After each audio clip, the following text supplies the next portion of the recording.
നമസ്തേ കുട്ടികളെ, ഇന്നിവിടെ പറയാൻ പോണ കാര്യം കർക്കിടവാവിനെ കുറിച്ചാണ് കേട്ടോ. കർക്കിടവാവ് വരുന്നത് ഇപ്പോൾ ഈ ജൂലൈ 24-ാം തീയതി വ്യാഴാഴ്ചയാണ്. അപ്പോൾ എല്ലാവർക്കും ഒരുവിധം എല്ലാവർക്കും കഴിയുമെങ്കിൽ എല്ലാവരും കർക്കിടവാവ് ഊട്ടാൻ ശ്രമിക്കുക. അപ്പോൾ എന്തിനു വേണ്ടിയിട്ടാണ് കർക്കിടവാവ് ഊട്ടുന്നത് എന്ന് ചോദിച്ചു കഴിഞ്ഞാൽ നമ്മുടെ പിതൃക്കൾക്കും അതുമാതിരി തന്നെ നമ്മുടെ തലമുറകൾ മുന്നേ മരിച്ചുപോയ തലമുറകൾക്കും ആത്മശാന്തി കിട്ടാൻ വേണ്ടിയിട്ടാണ്. ആത്മശാന്തി കിട്ടാൻ വേണ്ടിയിട്ടാണ് നമ്മൾ ചെയ്യുന്നത്. അവർക്ക് ഒരു ദിവസത്തെ ആഹാരമാണ് നമ്മൾ ഈ കർക്കിടവാവിൻ്റെ അന്ന് കൊടുക്കുന്നത്.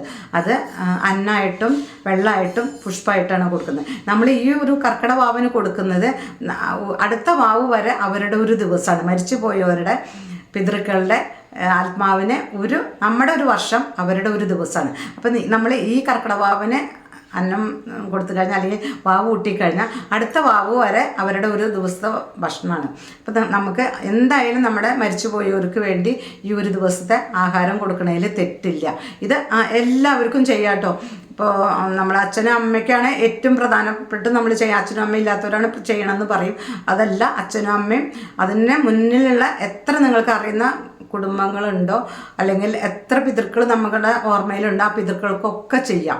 അതിൽ ഒരു സാധാരണ മരിച്ചു പോയവരുടെ നമ്മുടെ പിതൃക്കളിലെയും അതുമാതിരി നമ്മളെ അച്ഛനും അമ്മയൊക്കെ മരിച്ചു പോയിട്ടുണ്ടെങ്കിൽ അവരുടെ ശാർദം നമ്മൾ കൂട്ടാറുണ്ട്. അവർ മരിച്ചു പോയ ആ മാസത്തിലെ ആ നക്ഷത്രം വരുന്ന ദിവസമാണ് നമ്മൾ ശാർദം കൂട്ടാറുള്ളത്. അങ്ങനെ ശാർദം കൂട്ടാൻ നമുക്ക് കഴിയാതെ വന്നാലും ഇപ്പോൾ എല്ലാവർക്കും ജോലി തിരക്കൊക്കെ ഇല്ല. അപ്പോൾ ശാർദം കൂട്ടാൻ ചില സമയത്തൊന്നും ഒത്തു വരുന്നില്ല. അതേ തലേ ദിവസം തന്നെ ഒരിക്കലും ഊണൊക്കെ എടുത്തിട്ട് നമ്മൾ പിറ്റേ ദിവസം ശാർദം കൂട്ടാറുണ്ട്. അങ്ങനെയൊന്നും കൂട്ടാൻ പറ്റാത്തവർക്ക് ചെയ്യാൻ പറ്റുന്ന ഒരു കാര്യമാണ് കേട്ടോ ഈ കർക്കിടക മാസത്തിലെ കറുത്ത വാവ് ബലിയിടുക. അപ്പോൾ ഈ വാവ് കൂട്ടുക ബലിയിടുക എന്നൊക്കെ പറയാം. അപ്പോൾ ഇത് ചെയ്തു കഴിഞ്ഞാൽ നമ്മളെ പിതൃക്കൾക്ക് മോക്ഷം കിട്ടും. പിതൃക്കൾക്കും മോക്ഷം കിട്ടുമ്പോൾ അവരെന്ത് ചെയ്യും? നമ്മളെ അനുഗ്രഹിക്കും. ആ സമയത്ത് നമുക്ക് അനുഗ്രഹിക്കുമ്പോൾ നമുക്ക് സർവ്വ ഐശ്വര്യങ്ങളും ഉണ്ടാവും. അതുമാതിരി തന്നെ നമ്മുടെ കൊലം നമ്മുടെ കുടുംബം നിലനിൽക്കാൻ, നമുക്ക് മക്കളുണ്ട്, സന്താനങ്ങൾക്ക് സന്താനങ്ങളുണ്ടായി നമ്മുടെ ആ ഒരു കുടുംബം എന്നും നിലനിൽക്കണമെങ്കിൽ പിതൃക്കളുടെ മോക്ഷം തന്നെ വേണം. പിതൃക്കൾക്ക് മോക്ഷം കിട്ടി അവരുടെ അനുഗ്രഹം വേണം. അതിന് വേണ്ടിയിട്ടാണ് നമ്മൾ കറുത്ത വാവ് കൂട്ടുന്നത്. അതിലിപ്പോൾ മാസത്തിൽ എല്ലാ മാസവും കറുത്ത വാവ് വരുന്നുണ്ട്. അങ്ങനെ നിങ്ങൾക്ക് എല്ലാ മാസവും കൂട്ടാൻ കഴിഞ്ഞാൽ വളരെ നല്ലത്. പറയുകയാണെങ്കിൽ ചിലവർ ചോദിക്കുന്നുണ്ട്, ഇപ്പോൾ വാവ് ദിവസം നമുക്ക് പിറന്നാൾ വന്നു അല്ലെങ്കിൽ നമ്മുടെ കല്യാണ ദിവസം വരുന്നു അല്ലെങ്കിൽ വേറെ എന്തെങ്കിലും നമ്മുടെ വീട്ടിലെ വിശേഷങ്ങളാണ് വിചാരിച്ചാൽ നമുക്ക് വാവ് ബലി ഇടാൻ പാടുമെന്ന് ചോദിക്കുന്നുണ്ട്. അപ്പോൾ തീർച്ചയായിട്ടും ഇടാം കേട്ടോ. കാരണം എന്താ വെച്ചാൽ നമുക്ക് നമ്മളെ മാതാ പിതാ ഗുരു ദൈവം എന്ന് പറഞ്ഞ മാതിരി ഏറ്റവും ആദ്യം പറയണത് മാതാവും പിതാവും അല്ലേ. അപ്പോൾ അതില്ലാത്തവർക്ക് അവരോട് തന്നെയാണ് അവർക്ക് വേണ്ടി തന്നെയാണ് നമ്മൾ ബലി അർപ്പിക്കുന്നത് അല്ലെങ്കിൽ കർക്കിടവാവ് കൂട്ടുന്നത്. അപ്പോൾ എന്തുകൊണ്ട് നമ്മുടെ വീട്ടിൽ എന്ത് വിശേഷം ഉണ്ടെങ്കിൽ കൂടെ നമ്മൾ ഈ കർക്കിടവാവ് ചെയ്യാം. അതിൽ ഒരു തെറ്റുമില്ല. നമ്മൾ കൂട്ടുന്നവരുടെ പിറന്നാളാണെങ്കിൽ കൂടെ നമുക്ക് വാവ് ബലി ഇട്ടിട്ട് വന്ന് നമ്മുടെ വേണ്ട പിറന്നാൾ ആഘോഷങ്ങളൊക്കെ ആഘോഷിക്കാം.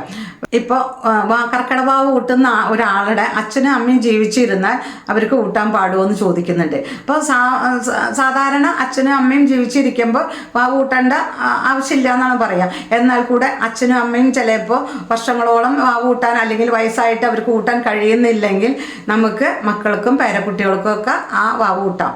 അതുകൊണ്ട് ഒരു ദോഷവുമില്ല. അത് നമ്മൾ അച്ഛനും അമ്മയ്ക്കും മാത്രമല്ല ചെയ്യുന്നത്. നമുക്കറിയുന്ന തലമുറ എത്ര മരിച്ചു പോയിട്ടുണ്ടോ അത്ര പൂർവികർക്കും വേണ്ടി നമ്മൾ കർക്കിടവാവ് കൂട്ടുന്നത്. അപ്പോൾ അച്ഛനും അമ്മയ്ക്കാണ് ഏറ്റവും പ്രധാനം. അത് കഴിഞ്ഞാൽ നമുക്ക് നമ്മുടെ വീട്ടിലെ ആരൊക്കെ നമുക്ക് സഹായികളുണ്ടോ, അവർ മരിച്ചു പോയിട്ടുണ്ടോ അല്ലെങ്കിൽ നമ്മുടെ ഗുരുക്കന്മാർ മരിച്ചു പോയിട്ടുണ്ടോ, ഇവർക്കൊക്കെ നിങ്ങൾക്ക് ഈ കർക്കിടവാവ് കൂട്ടി അവരുടെ ആത്മാവിനെ ശാന്തി അടയാൻ ചെയ്യാം. അപ്പോൾ നമുക്ക് ഇത് ചെയ്തുകൊണ്ട് നമുക്ക് കിട്ടുന്ന പുണ്യം പ്രത്യേകിച്ച് പറയണു, നമ്മുടെ സന്താനങ്ങൾക്ക് ആയുസ്സും ആരോഗ്യം സമ്പത്തും ഉണ്ടാവാനും നമ്മുടെ കുടുംബം നിലനിൽക്കാനുമാണ്. ഈ കർക്കിടത്തിലെ വാവ് കൂട്ടിക്കഴിഞ്ഞാൽ അല്ലെങ്കിൽ കർക്കിട വാവ് ബലി അർപ്പിച്ച ശേഷം നമ്മൾ ചെയ്യേണ്ട പ്രധാനപ്പെട്ട ഒരു കാര്യം എന്താ വിചാരിച്ചാൽ, നമ്മൾ വാവ് ബലി ഇട്ട് അമ്പലത്തിലോ അല്ലെങ്കിൽ വീട്ടിലോ ഇട്ട് കഴിഞ്ഞാൽ നമ്മൾ അമ്പലത്തിലാണെങ്കിൽ അതിനുള്ള വഴിപാടുകളൊക്കെ ചെയ്യാം. വഴിപാടുകളൊക്കെ ചെയ്ത് വരുന്ന വഴിക്കോ അല്ലെങ്കിൽ വീട്ടിൽ വന്ന ശേഷമോ ആർക്കെങ്കിലും ഒരാൾക്ക് എന്തെങ്കിലും ദാനം ചെയ്യണം. ഈ ദാനധർമ്മത്തിന് കൂടെ ആണ് നമുക്ക് എല്ലാ പുണ്യങ്ങളും കിട്ടുന്നത്. ഇപ്പോൾ മരിച്ചു പോയവരുടെ ആത്മാക്കൾ നമ്മൾ കൊടുക്കുന്ന അന്നവും വെള്ളവും പുഷ്പം സ്വീകരിക്കാൻ നമ്മുടെ ഭൂമിയിൽ വരുന്ന ഒരു ദിവസമാണല്ലോ കർക്കിടവാവ്. ആ ദിവസം അവർ ഏത് രൂപത്തിലാണ് വരിക എന്നറിയില്ല. ചിലപ്പോൾ വല്ല ഭിക്ഷക്കാരനായിട്ടോ അല്ലെങ്കിൽ വേറെ ഒരു അസുഖക്കാരനായിട്ടൊക്കെയാണ് നമ്മുടെ മുന്നിൽ വരുന്നുണ്ടാവുക. അവർക്ക് നമ്മൾ കഴിയുമെങ്കിൽ ആ ദിവസം ദാനം ചെയ്ത് കഴിഞ്ഞാൽ ചിലപ്പോൾ നമ്മളെ പിതൃക്കൾക്ക് അത് ഈ വാവുബലി ഇട്ടേക്കാട്ടും ഒരു പുണ്യമായ ഒരു കർമ്മമാണ് അന്നത്തെ ദിവസം ദാനം കൊടുക്കുന്നത്. അപ്പം നിങ്ങളെല്ലാവരും ഈ വാവുബലി ഇട്ട് കഴിഞ്ഞാലും ആ ഒരു ധർമ്മം ചെയ്ത് കഴിഞ്ഞാൽ, ദാനധർമ്മം ചെയ്ത് കഴിഞ്ഞാൽ വളരെയധികം പുണ്യമാണ്. എന്താ പ്രത്യേകിച്ച് ഞാൻ പറയണേ, അത് അവരുടെ ആത്മാക്കൾ, നമ്മളെ പൂർവികരുടെ ആത്മാക്കൾ ഏത് രൂപത്തിലാണ് നമ്മുടെ മുന്നിൽ വന്നിരിക്കണമെന്ന് അറിയില്ല. അപ്പോൾ ആ പൂർവികർക്ക് ചെയ്ത മാതിരിയാണ് നമ്മൾ ആ ഒരു ദാനധർമ്മം ചെയ്യേണ്ടത്. അവരും കർക്കിടക മാസത്തിലെ വാവൂട്ടി എല്ലാ പിതൃക്കളുടെയും അനുഗ്രഹം വാങ്ങുക. അതുമാതിരി തന്നെ അവരുടെ ആത്മാശാന്തി അടഞ്ഞ ശേഷം നമുക്ക് കിട്ടുന്ന ആ പുണ്യം വലിയൊരു പുണ്യമാണ്. അപ്പോൾ നമ്മുടെ കുലം നിലനിൽക്കാനും അതുമാതിരി തന്നെ സന്താനങ്ങൾക്ക് ആയുസ്, ആരോഗ്യം, സമ്പത്തും കിട്ടാൻ വേണ്ടി കൂടെ നമ്മൾ ഈ കറുത്തവാവ് കൂട്ടാട്ടോ. അപ്പോൾ വീഡിയോ ഇഷ്ടമായിച്ചാൽ ലൈക്ക് ചെയ്യുക, ഷെയർ ചെയ്യുക. നന്ദി, നമസ്കാരം.